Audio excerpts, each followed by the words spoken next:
የኔ ታሪክ ኑሬ ያለፍኩበት እንጂ እያስታወስኩ የምታምበት አይደለም። ያቱ ሸንኮራን ታሪክ ታቋል? እኔ እንደዚህ ነው ጓደኛ ነኝ ግን አላስጠነቀቀችኝም ማለት ፍቅራቸው ከጥርስ ሳይሆን ከልብ ነው። እሺ ተደብቀ አሰብኩትን ብራን አይታያችሁ እሺ በመጥዩ ይቀጣት አስመሳዩ ልብሽ ነው ጆኩኝ ግን ሚደርስልኝ አልነበረም። ምናልባትም ከሰዎች ጨዋታ የምታቆምበት ጊዜ አሁን ሊሆን ይችላል። ነገር ግን የኔ ኪነ ጥበብ ቡድን ፈተናው እዛ ማን ነው ይሄንን የህፃን ጨዋታ እየተጫወተ ያለው? የተፈጠረ ችግር አለ? ለምን ባስቸኳይ አስጠራሽኝ? ማኪ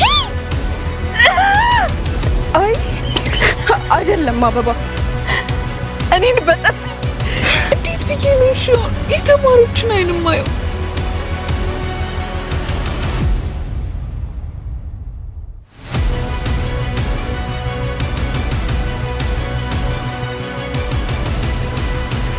ህይወትን ከአንድ ብለን እንጀምር። ከአስር አይሻልም?